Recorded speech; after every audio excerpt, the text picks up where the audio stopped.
शिखर classes में आपका स्वागत है। हमने पिछले वीडियो में स्वर पढ़ा था और आज हम पढ़ने वाले हैं उसका अगला पार्ट व्यंजन। ठीक है, तो आइए देखते हैं व्यंजन।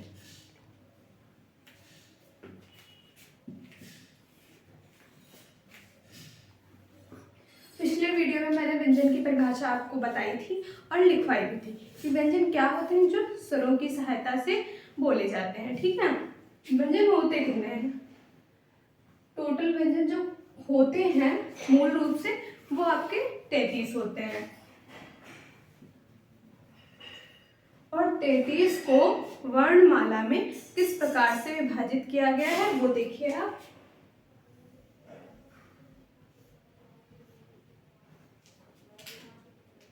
एक तो आपका हो गया स्पर्शी व्यंजन, स्पर्शी व्यंजन, और दूसरा आपका हो जाता है अंतःस्था व्यंजन,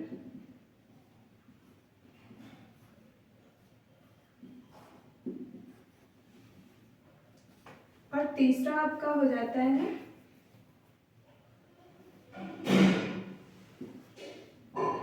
तीसरा जो है आपका वो है ऊष्म संघर्षी,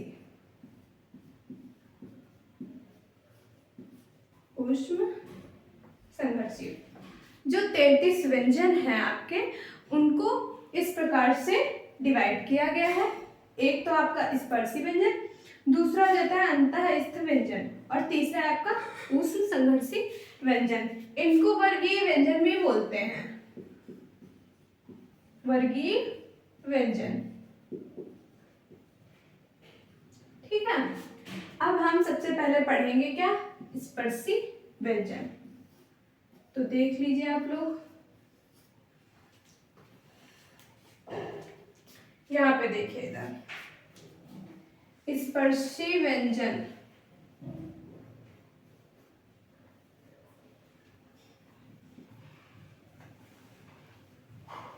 या मैंने बताया आपको वर्गीय व्यंजन,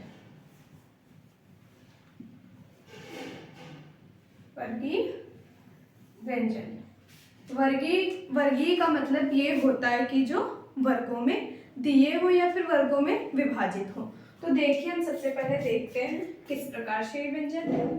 आप इसमें एक चीज याद कर लीजिए, क्या? कचट त, कचट त। ठीक है, यहाँ पे वही आप लोग लिखिए क च ट त प, कचट त। ये हो गया आपका का वर्ग और ये हो गया आपका चा वर्ग, ये हो गया आपका टा वर्ग, उसके बाद आ जाता है ता वर्ग, फिर कचट त पा वर्ग। ठीक है, ये आपके इस प्रकार से वर्ग हो जाते हैं। अब इन वर्गों में किस प्रकार से व्यंजनों को लिखा गया है वो आप लोग इसमें देखिए। का वर्ग में क्या आएगा? का, खा, गा, घा और अंगा। उसके बाद आपका आता है चा वर्ग। चा वर्ग में क्या आएगा? चा, छा, जा, झा, इया। चा, छा, जा, झा, इया। उसके बाद आता है आपका टा वर्ग। टा, ठा, डा, ढा, ना। फिर आपका आता है ता वर्ग। ता में क्या आएगा? ता, था, दा, धा, ना। ता, था, दा, धा, ना। उसके बाद आपका आता है कौन सा वर्ग? पा वर्ग। पा, फा, बा, भा, मा। ठीक है, ये आपके जो वर्ग हैं वो कुछ इस प्रकार से हैं। ठीक है, मैंने बताया था आपको स्पर्शी व्यंजन को वर्गीय व्यंजन बोलते हैं। तो देखिए ये वर्गों में ही तो विभाजित है। का वर्ग के अंतर्गत जो है वो आपके 5 व्यंजन आ रहे हैं। वो कौन से? का, ख, ग, घ, ङ। ऐसे ही आपका जो चा वर्ग है उसके अंतर्गत भी 5 व्यंजन आ रहे हैं, और वो कौन से हैं? चा, छा, जा, झा, ञा। उसके बाद आपका आता है टा वर्ग में भी 5 व्यंजन है आपके, वो है टा, ठा, डा, ढा, णा। ठीक है। उसके बाद आपका आ रहा है ता वर्ग में ता, था, दा, धा, ना। उसके बाद आपका आता है पा वर्ग, उसमें कौन से व्यंजन आते हैं? पा, फा, बा, भा, मा। ठीक है। तो इनमें जो है वो टोटल 25 व्यंजन हो गए आपके। कैसे हो गए? क्योंकि 5-5 इधर से भी, 5-5 है इधर से भी है, तो इसमें क्या हो जाता है आपका 5 का स्क्वायर। तो कितने हो गए आपके? 25 हो गए। ठीक है। अब इनको स्पर्शी व्यंजन क्यों कहा गया? इनको स्पर्शी व्यंजन इसलिए कहा गया क्योंकि ये जब हमारे मुख से निकलते हैं तो ये कहीं ना कहीं मुख में किसी ना किसी भाग से स्पर्श होते हुए आते हैं, मतलब स्पर्श जरूर होंगे, इसीलिए इनको स्पर्शी व्यंजन कहा गया। जैसे हमारे कंठ, तालु, होंठ और भी मतलब कहीं ना कहीं से टकरा के तभी ये स्पर्श होके आते हैं, इसीलिए इनको स्पर्शी व्यंजन कहते हैं। ठीक है।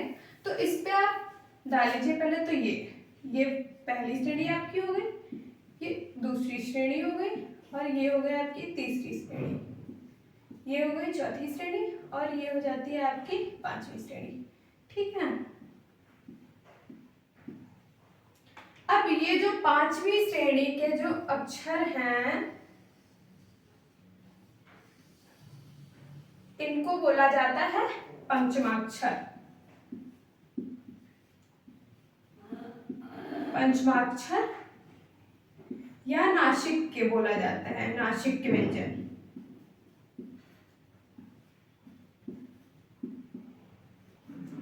नासिक व्यंजन पंचमाक्षर इसलिए बोला जाता है क्योंकि हर वर्ग का ये 5वां अक्षर, इस वर्ग का भी ये 5वां है, और टा वर्ग का भी 5वां है, ता वर्ग का भी ये 5वां है, पा वर्ग का भी, ये जितने भी ये 5वां अक्षर है हर वर्ग का, इसलिए इनको पंचमाक्षर बोला गया है। लेकिन इनको नासिक के व्यंजन क्यों बोला गया है? नासिक के व्यंजन इसलिए बोला गया है क्योंकि ये जितने भी व्यंजन दिए हुए हैं ये इनकी ध्वनि जो है वो नाक से निकलती है। आप बोल के देखिए, डा, इया। आप नाक बंद कर लीजिए, पूरी तरह से आप नहीं बोल पाएंगे। अड़ा, ना, मा, देखिए नाक से, नाक भिनभिना रही है जब हम इनको बोल रहे हैं, मतलब इनकी जो आवाज है वो नाक से निकल रही है, इसलिए इनको हम क्या बोलते हैं? नासिक के व्यंजन। ठीक है। उसके बाद ये देखिए यहाँ पे जो लिखा हुआ है ड़ा और ड़ा, ठीक है, यहाँ पे तो क्या लिखा? टा, ठा, डा, ढा, ड़ा। लेकिन इनका एक रूप और आप लोग देखिए, वो होता है कुछ इस प्रकार से। ठीक है। आपने कहीं कहीं पे इसका रूप जो है वो ये वाला पाया होगा। तो ये क्या होता है? ये क्या होता है? इसका उपयोग कहाँ होता है? ये होते कौन से हैं? इनका नाम क्या है? इनका नाम है उक्षिप्त व्यंजन।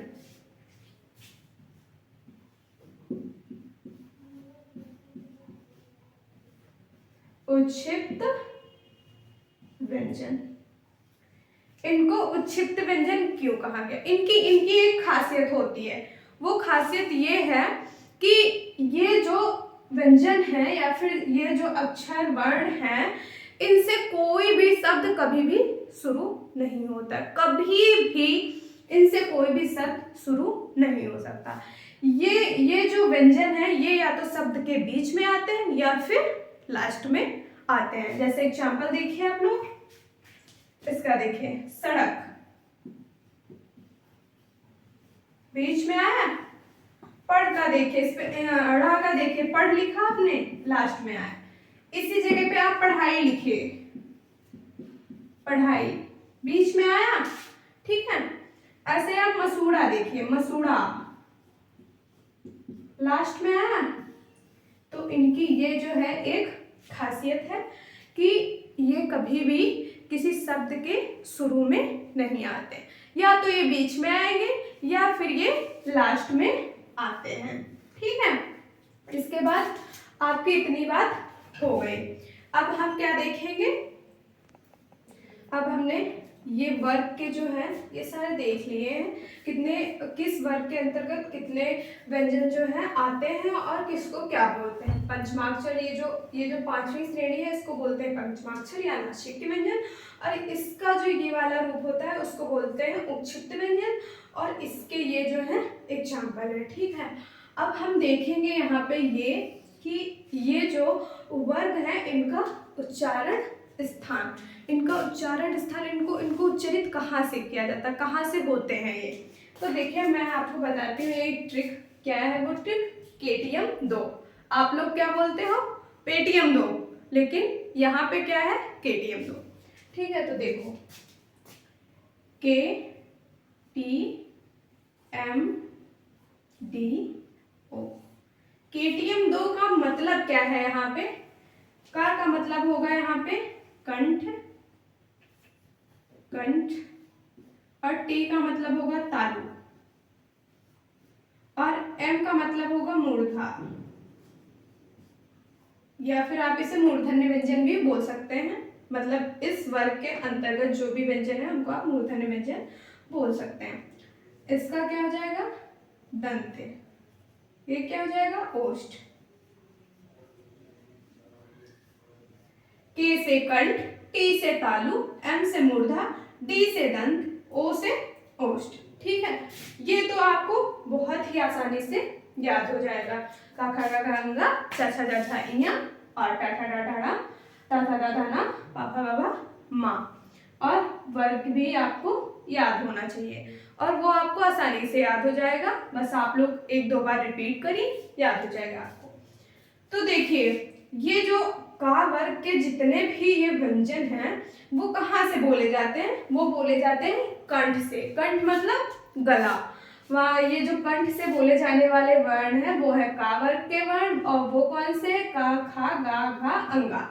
ठीक है, इतने जो है व्यंजन ये कंठ से बोले जाते हैं। उसके बाद तालु से बोले जाने वाले व्यंजन कौन से हैं? वो है चा, छा, चा, छा, इया।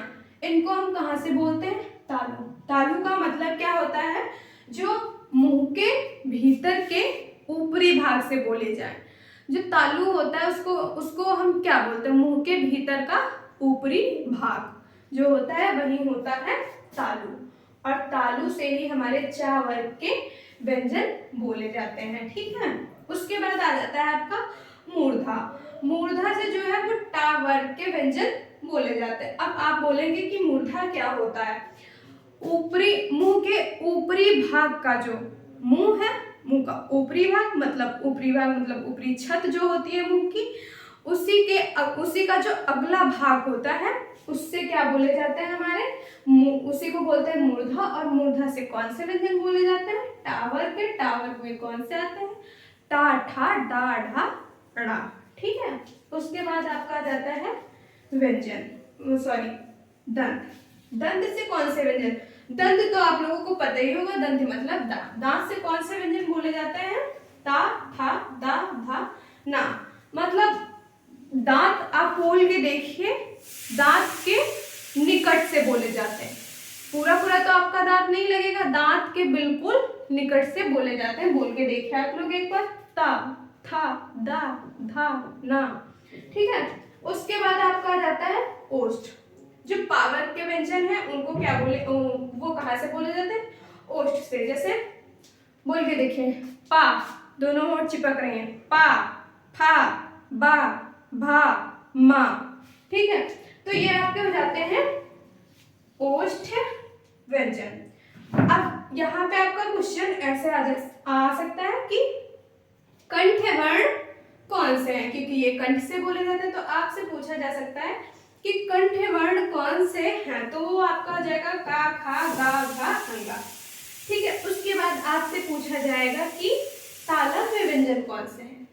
तो वो आपका हो जाएगा चा, छा, चा, छा, इया। उसके बाद आपसे पूछा जा सकता है कि मूर्धन्य व्यंजन कौन से होते हैं? तो मूर्धन्य व्यंजन टा वर्ग के जितने भी होंगे वो मूर्धन्य व्यंजन है, मतलब टा, ठा, डा, ढा, ला। उसके बाद आपसे पूछा जा सकता है कि दंत व्यंजन कौन से होते हैं, फिर आपका आ जाता है ओष्ठ व्यंजन। ठीक है, आपको इसमें मेन चीज याद क्या करनी है, कचट तप, कचट तप और एक केटीएम 2। शुरू से काउंट करिए, कचट तप और केटीएम 2। ठीक है, आप कोई भी क्वेश्चन इसमें से आ जाए, यकीन मानिए आप कि आपका मिस हो ही नहीं सकता है, आप उसको सही करके ही आएंगे, बस आप इतना याद रखिए। और ये तो हर किसी को याद ही होता है, आप बस इतना याद रखिए, कचट तप, और हर वर्ग में 5 ही अक्षर आते हैं। ठीक है, उसके बाद क्या है हमारा नंबर 2 पे, अंतस्थ व्यंजन। और जो स्पर्शी व्यंजन है वो सबके सब स्पर्शी व्यंजन होते हैं। 25 है तो 25 स्पर्शी व्यंजन है, क्योंकि हम स्पर्शी व्यंजन के अंतर्गत ही तो ये सब कुछ पढ़ रहे हैं, तो ये जितने भी हैं स्पर्शी व्यंजन है। उसके बाद नंबर 2 पे हमारा आता है अंतस्थ व्यंजन। वो कौन से होते हैं, यहाँ तक आपने लिखा पा फा बा भा मा, उसके बाद आपका क्या आएगा, या रा ला वा।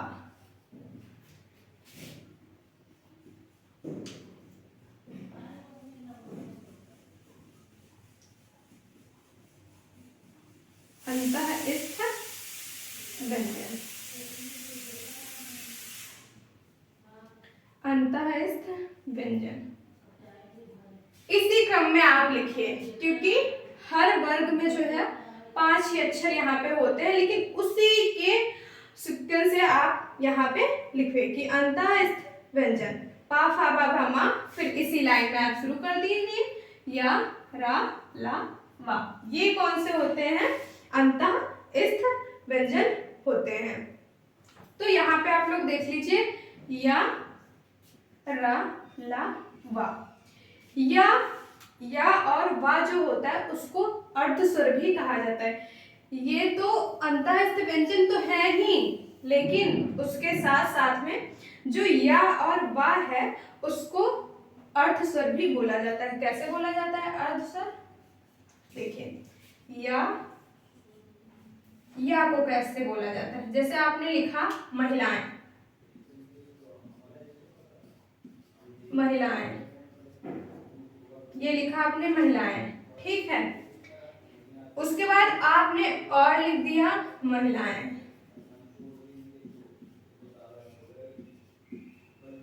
ये हो गया।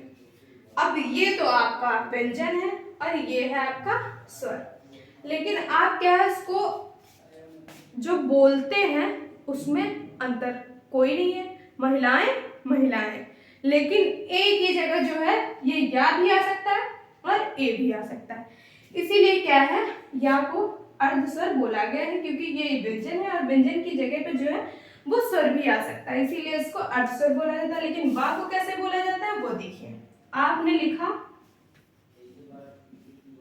कौ आ, आपने लिखा कौ वा।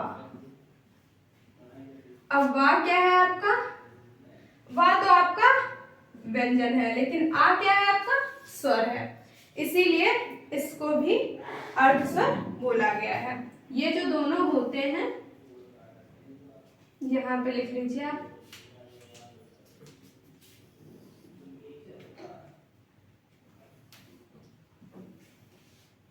या और वा, इन दोनों को अर्धस्वर बोला गया है।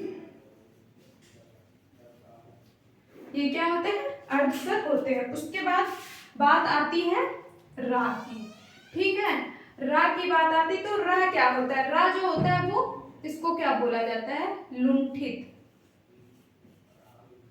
लुंठित बोला जाता है इसको, लुंठित या प्रकंपित, प्रकंपी। अब इसको लुंठित या प्रकंपी क्यों बोला गया है, इसको लुंठित या प्रकंपी इसलिए बोला गया क्योंकि रा बोल के देख लीजिए, रा रा एक मतलब झन्नाहट के साथ आवाज आ रही है, प्रकंप हो रहा है, कंपन हो रहा है, इसीलिए इसको बोला गया है लुंठित या प्रकंपी। यहाँ पे लिख लीजिए आप, जो रा होता है उसको लुंठित वर्ण भी कहा गया है, या आपके एग्जाम में क्वेश्चन ऐसा आ सकता है कि लुंठित व्यंजन कौन सा होता है, तो आप क्या बताएंगे, रा जो है वो लुंठित व्यंजन होता है। ठीक है, उसके बाद आपका आता है क्या, बच्चा कौन सा, ला। ला क्या होता है, ला जो होता है ये होता है आपका पार्श्विक व्यंजन।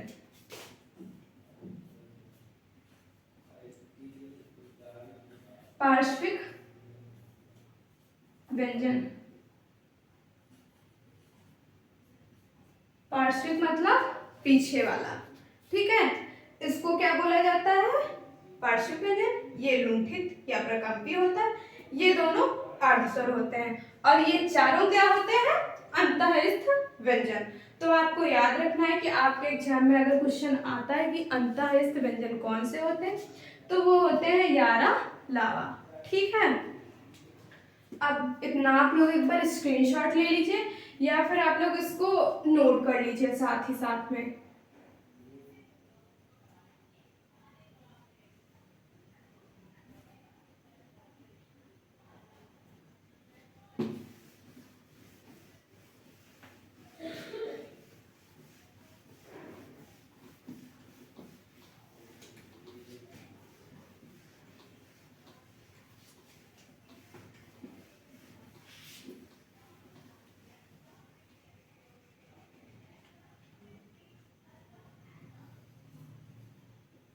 अब हमारा बचा क्या, हमने ये दो तो देख लिए, एक स्पर्शी व्यंजन, दूसरा अंतःस्थ व्यंजन, तीसरा उष्ण संघर्षी व्यंजन।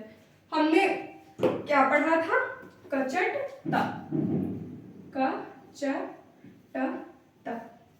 ये मैं आपको समझाने के लिए फिर से लिखे दे रही हूँ ताकि आपको कोई कंफ्यूजन ना रहे। ठीक है, हमने ये पढ़ा था, उसके बाद हमने क्या पढ़ा था, अंतःस्थ व्यंजन,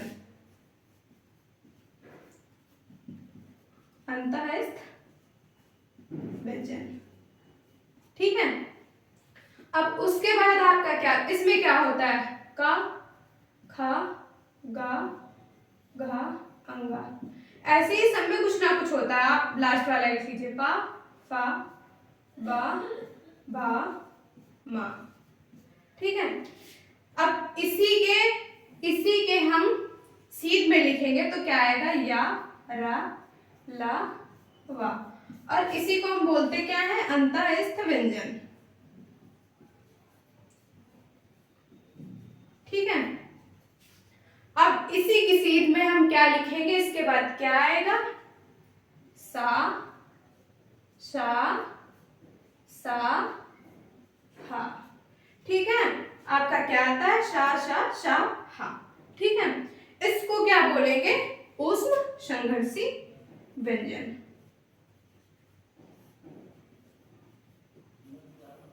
उष्ण संघर्षी व्यंजन, उष्ण संघर्षी व्यंजन कौन से होते हैं, शा, शा, सा, हा। ठीक है, ये उष्ण संघर्षी व्यंजन होते हैं, इनको उष्ण संघर्षी क्यों कहा गया, उष्ण संघर्षी भी आप बोल सकते हैं, या फिर इनको अगर आता है आपके एग्जाम में कि उष्ण व्यंजन कौन से होते हैं तब भी यही होंगे, अगर आता है संघर्षी व्यंजन कौन से होते हैं तब भी यही होंगे, और अगर आपसे पूछा जा रहा है कि उष्ण संघर्षी कौन से होंगे तब भी यही होंगे।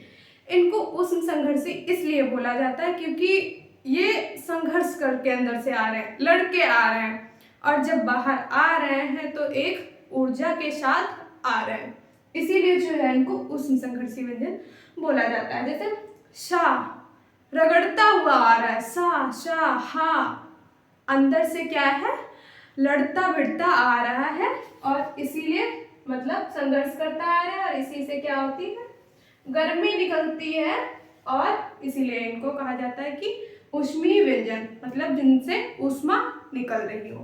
ठीक है, तो आपका क्या हो गया था, स्पर्शी व्यंजन आपने देख लिया, उसके बाद आपका अंतःस्थ व्यंजन आ गया, उसके बाद आपका था क्या, ऊष्म संघर्षी व्यंजन, वो आपने यहाँ पे देख लिया है, ये लिख भी लीजिए।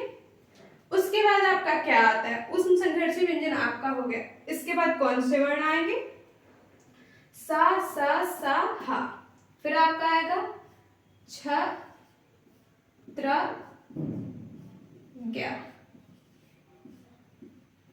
श्रा, मूल रूप से जो 33 व्यंजन थे, सॉरी, ये जो मूल रूप से थे ये आपके इतने हो गए, ठीक है। उसके बाद इसी लाइन में हम क्या देखेंगे, सा सा सा हा छत्र क्या, ठीक है, और लास्ट में स्रा आ जाता है। तो ये कौन से होते हैं, ये होते हैं संयुक्त व्यंजन, संयुक्त व्यंजन। अब ये संयुक्त व्यंजन कैसे, जो छा छत्री है वो कैसे बना है वो आप यहाँ पे देखेंगे। देखिए यहाँ पे आप लोग यहाँ पे देख लीजिए, यहाँ पे संयुक्त व्यंजन,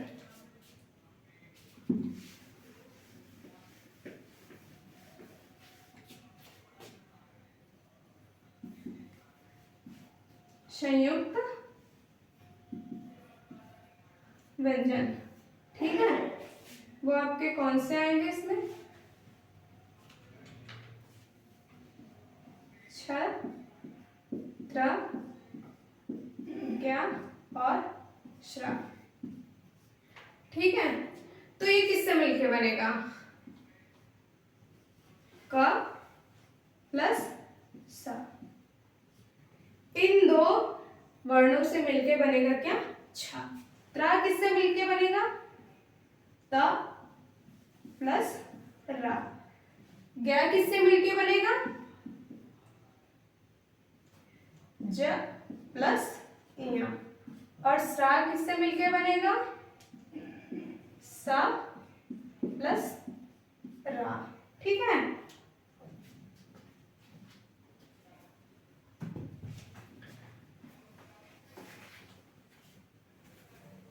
अगर आपको ऐसा आपको कंफ्यूजन हो रहा है तो इनको इंग्लिश में कन्वर्ट करिए। इसको कैसे इंग्लिश में लिखा जाता है, छा को क्या लिखेंगे आप, के एस एच ए, के एस एच ए। जब आप पढ़ते होंगे, जब आप छोटे होंगे तब आपको क्या एक बुक मिलती थी, उसमें जो छोटा बड़ा वाली होती थी उसमें लास्ट में इंग्लिश में क्या लिखा होता था, अ आ ई उ ओ अ, और उनकी क्या दी होती थी, इंग्लिश की, हमको इंग्लिश में कैसे इनको लिखना है। तो देखिए जब हम पढ़ते हैं कोई पूरा वर्ड जब होता है, कोई पूरा वर्ड होता है, उसके आगे हम इंग्लिश में अगर का लिख रहे हैं पूरा तो ए लगाते हैं, ठीक है। तो यहाँ पे देखिए क्या है, के एस एच ए, तो का से क्या हो गया, आधा का, इसीलिए इसमें हलंत लगा क्योंकि इसके आगे कोई ए वे नहीं लगा। और एस एच से क्या हो गया, पूरा श, तो का प्लस सा। ऐसे ही त्रा में देखिए, टी आर ए, त्रा हो गया ये, ठीक है। तो इसमें भी टी क्या है, ए नहीं लगा इसलिए इसका भी आधा ता होगा, और रा। उसके बाद क्या का देख लीजिए, इसमें क्या है, इसमें पूरी तरह से तो ये रूल फॉलो नहीं कर रहा है, बट आप समझने के लिए फिर भी देख सकते हैं कि जी, तो यहाँ पे जी से क्या हो गया, यहाँ पे जा हो गया, और या से या हो गया, समझने के लिए यहाँ पे है आपके लिए, ठीक है। सा से क्या हो गया है, एस एच आर ए, तो ये क्या हो गया, आधा सा हो गया क्योंकि इसमें ए नहीं लगा है, और ये क्या हो गया है, रा हो गया है, ठीक है, पूरा। तो इस प्रकार से आप इसको समझ सकते हैं। इसका ये क्या है, ये संयुक्त व्यंजन है क्योंकि ये खुद से अकेले से नहीं बने हैं, ये किसी से किन्हीं दो वर्णों से मिलकर बने हुए हैं, इसीलिए इनको क्या कहा जाता है, संयुक्त व्यंजन कहा जाता है। आप लोग एक बार फटाफट से नोट करिए। अब हमने संयुक्त व्यंजन देख लिए हैं, अब हम देखते हैं वर्णमाला में कितने टोटल वर्ण होते हैं, वो होते हैं 52। 52 कैसे है ये देखिए आप,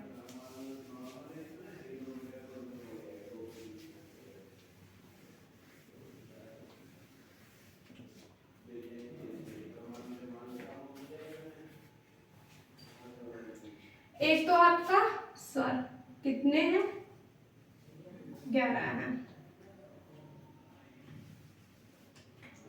स्वर स्वर कितने हैं आपके, 11 हैं। उसके बाद क्या आता है, अयोगवा,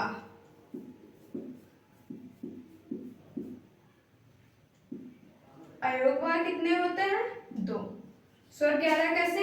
अ आ इ ई उ ऊ री ए ओ औ। अयोगवा 2 कैसे? एक अनुस्वार और एक विसर्ग। 2 अयोगवा आपके हो जाते हैं। तीसरा क्या है? उच्छिप्त। उच्छिप्त उच्छिप्त व्यंजन। उच्छिप्त व्यंजन आपके 2 होते हैं और वो 2 कैसे हैं? एक मैंने आपको बताया ढा और एक रा, एक सड़क वाला और एक पढ़ाई वाला। ठीक है, उच्छिप्त व्यंजन आपके 2 हो गए। उसके बाद आपका जो है संयुक्त व्यंजन। संयुक्त व्यंजन, संयुक्त व्यंजन आपके कितने होते हैं? 4। छत्रंग, छ, त्र, क्या और स्रा। उसके बाद आपका आता है व्यंजन। व्यंजन आपने कितने पढ़े? 33। और वो किस प्रकार से विभाजित थे? स्पर्शी व्यंजन, अंतःस्थ व्यंजन और उष्ण संघर्षी व्यंजन। ठीक है, तो ये आपके कुछ इस प्रकार से विभाजित हो गए।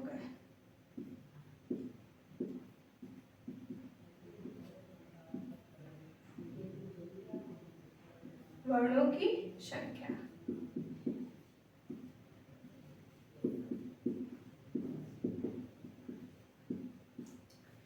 तो अब आप जोड़ लीजिए। व्यंजन 33 अभी बताया था मैंने आपको ना, व्यंजन 33 होते स्पर्श व्यंजन और अंतःस्थ व्यंजन और संघर्षी व्यंजन, संयुक्त व्यंजन 4 होते हैं। कौन से?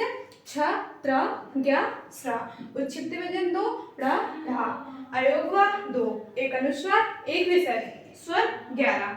अब आप लोग जोड़ लीजिए, कितना हो गया? 33 और 10 43 और 1 44 और 45 46 47 48 48 और 4 52। इन्हीं के आधार पे जो है वो हमारे कितने वर्ण होते हैं? 52 वर्ण टोटल वर्णमाला में होते हैं। इस प्रकार से वर्णमाला में जो 52 वर्ण है वो सब यही है, इन्हीं को जोड़ के 52 वर्ण है वर्णमाला में हमारे। एक बार नोट करिए फटाफट से।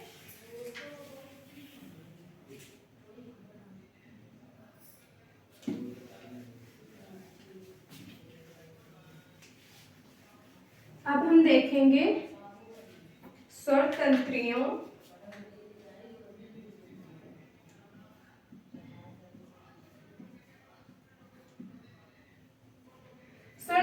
के कंपन के आधार पर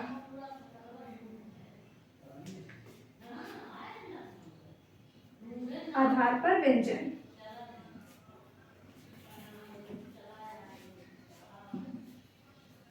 स्वर तंत्रियों के कंपन के आधार पर व्यंजन 2 प्रकार के होते हैं।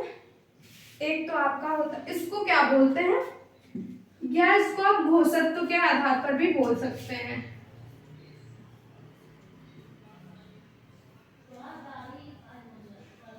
घोषत्व के आधार पर, क्योंकि एग्जाम में कभी कभी आपको स्वर तंत्रियां ना देकर घोषत्व दे दिया जाता है और आप कंफ्यूज हो जाते हैं, इसलिए आपको दोनों चीजें जानना जरूरी है।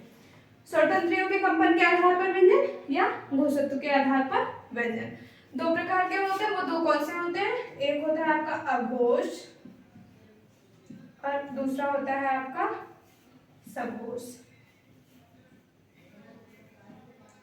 या इसको घोष भी बोलते हैं।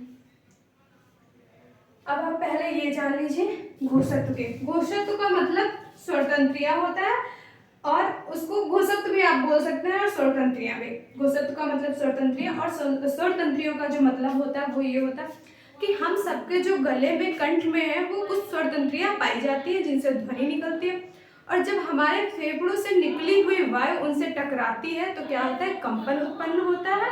वही क्या बोल रहा है यहाँ पे, वही चीज है स्वरतंत्रियों के कंपन के आधार पे।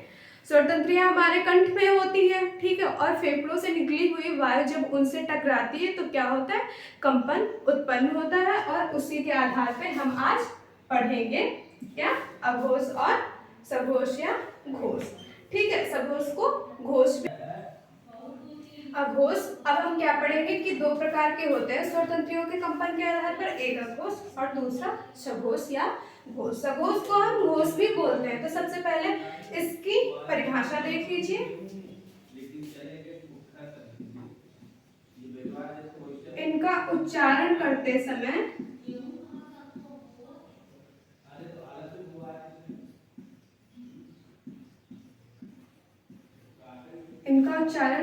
करते समय स्वर तंत्रियां कंपन नहीं करती हैं।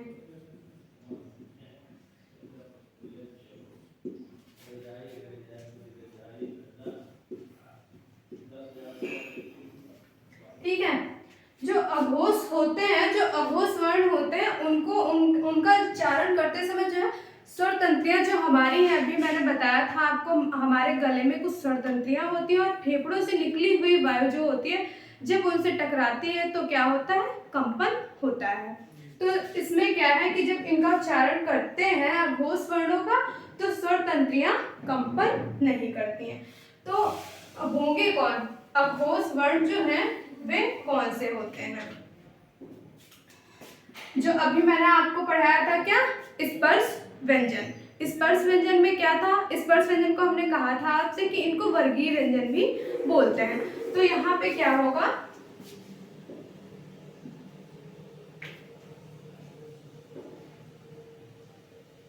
प्रत्येक वर्ग का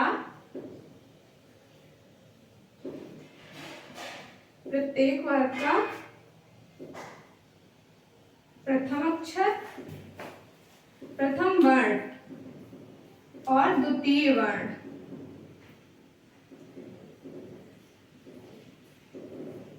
प्रथम वर्ण व द्वितीय वर्ण और साथ में सा सा सा। एक तो आपका ये वाला सा, साथ में ये और एक ये जो होते हैं इतने, ये क्या होते हैं, अघोष। प्रत्येक वर्ग के प्रथम वर्ण और द्वितीय वर्ण।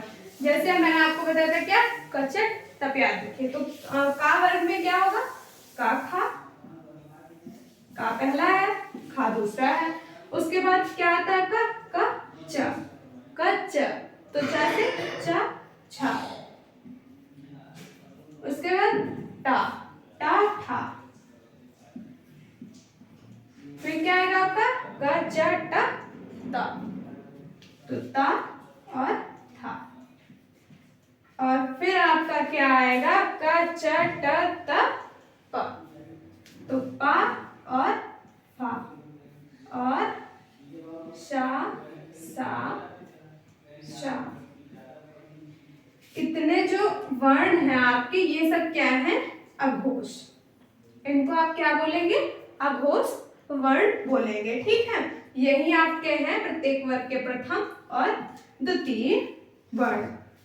अब आप देख लीजिए कि सघोष व्यंजन या सघोष वर्ण कौन से होते हैं, सघोष या घोष।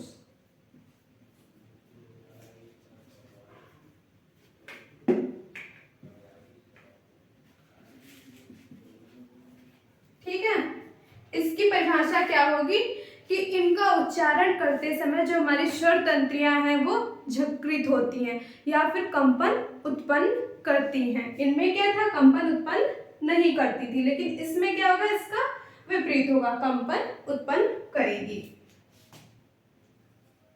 इनका उच्चारण करते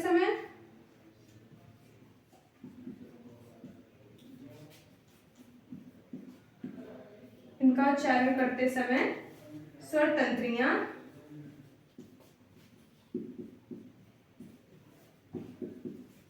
कंपन करती हैं।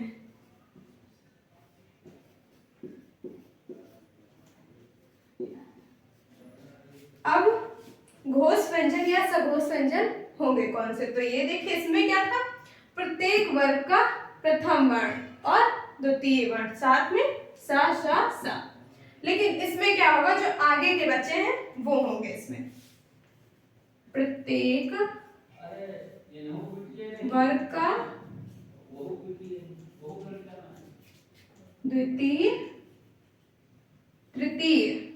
द्वितीय नहीं होगा क्योंकि द्वितीय इसमें आ चुका है। तृतीय, चतुर्थ और पंचम। पंचम वर्ण और साथ में क्या होगा आपका या, रा, ला, वा और हा। ठीक है, ये जो होंगे आपके क्या होंगे सघोष व्यंजन। और साथ में इनमें क्या होता है, जितने भी स्वर हैं सभी स्वर, स्वर कितने होते हैं आपके 11 होते हैं। तो प्रत्येक वर्ग का तृतीय, चतुर्थ, पंचम वर्ण और साथ में यारा, ला, वा, हा और सभी स्वर जो होते हैं वो आपके क्या होते हैं घोष या सघोष। तो प्रत्येक वर्ग का तृतीय, चतुर्थ, पंचम वर्ण कौन होगा ये आप लोग देख लीजिए। यहाँ पे क्या आया था का, खा, आगे क्या बचा गा, घा, गा, घा, अंगा। उसके बाद चा, छा आया था आपका प्रथमा और द्वितीय। उसके बाद तृतीय क्या हो जाएगा, इसके आगे के जो 3 बचे वही हो जाएंगे, चा, छा, जा, झा, इया। ठीक है, उसके बाद क्या टा, ठा, डा, ढा, णा। उसके बाद क्या आएगा आपका पा, फा, ता, था, दा, धा, ना और बा, पा, फा, बा, भा, मा। ठीक है, ये जो होंगे आपके यही होंगे आपके प्रत्येक वर्ग के तृतीय, चतुर्थ और पंचम।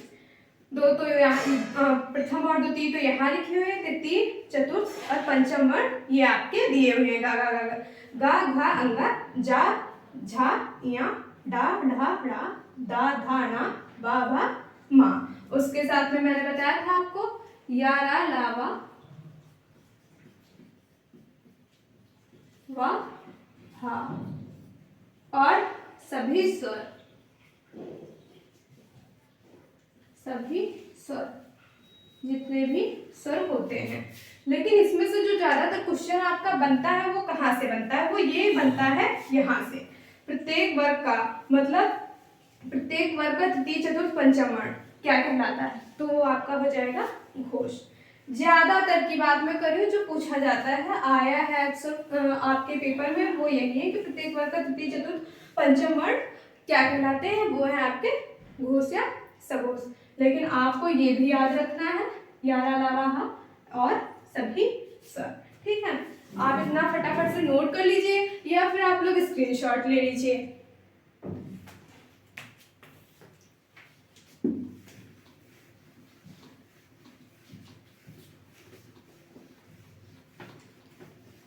अब आपका कौन सा पॉइंट आएगा, व्यंजन का लास्ट पॉइंट।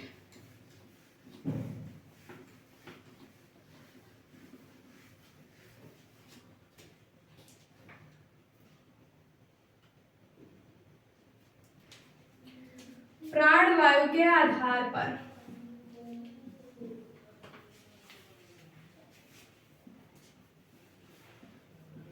प्राणवायु के आधार पर या मुख से निकलने वाली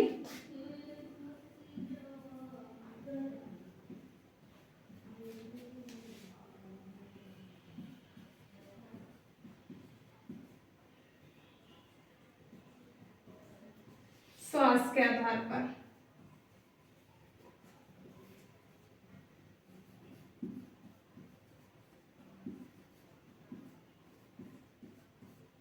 श्वास के आधार पर क्या है आपका प्राणवायु के आधार पर या मुख से निकलने वाली श्वास के आधार पर, दोनों एक ही बातें हैं। ठीक है, तो इसमें कितने प्रकार के होते हैं व्यंजन, वो होते हैं आपके 2 प्रकार के। एक होता है अल्प प्राण, दूसरा होता है महाप्राण।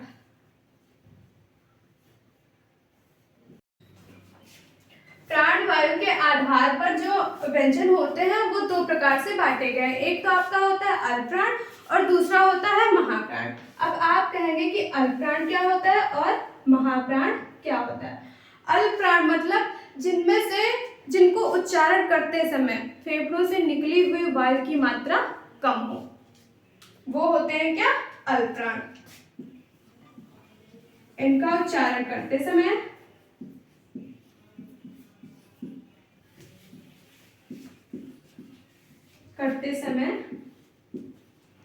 फेफड़ों से निकली हुई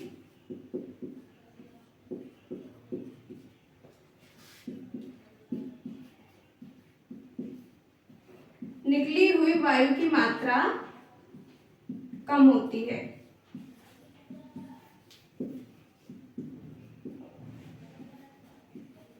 कम होती है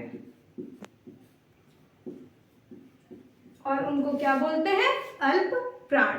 अब वो व्यंजन कौन से होते हैं जिनको बोलने में कम वायु निकलती है, तो देखिए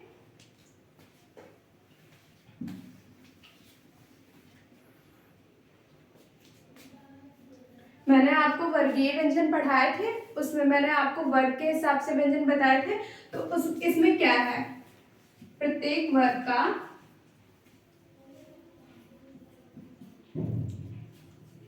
प्रथम, द्वितीय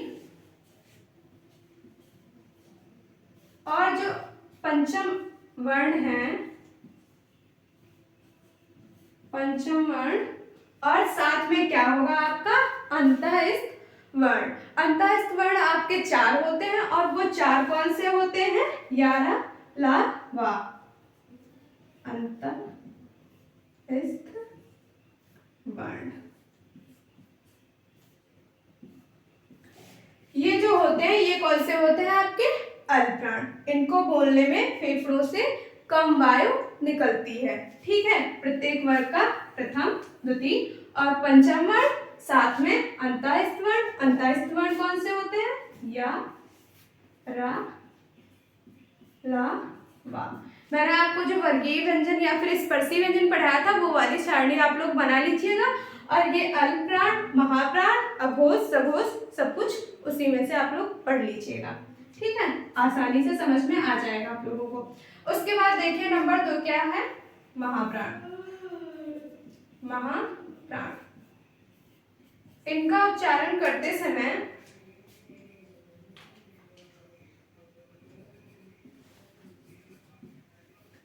इनका उच्चारण करते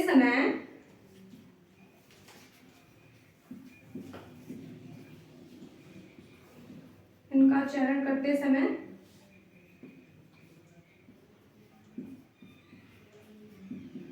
फेफड़ों से निकली हुई वायु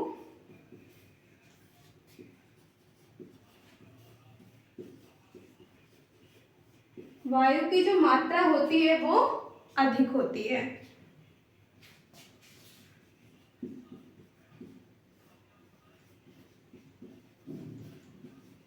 वायु की मात्रा अधिक होती है। ऐसे वर्ण क्या होते हैं, महाप्राण कहलाते हैं। ठीक है, महा मतलब ज्यादा, अल्प मतलब थोड़ा। सीधे सीधे आप लोग ये बात समझ लीजिए। अल्प मतलब थोड़ा, महा मतलब ज्यादा। जिसमें ज्यादा वायु निकले वो महाप्राण होंगे, जिसमें कम निकले वो अल्पप्राण होंगे। अब महाप्राण कौन से होते ये देख लीजिए। प्रत्येक वर्ग का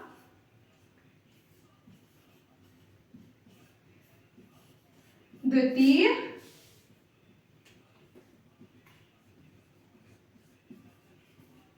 और चतुर्थ।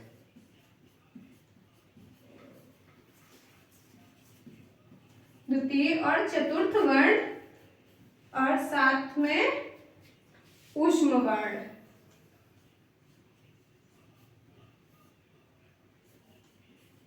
ऊष्म वर्ण या आप इसे ऊष्म व्यंजन बोल सकते हैं।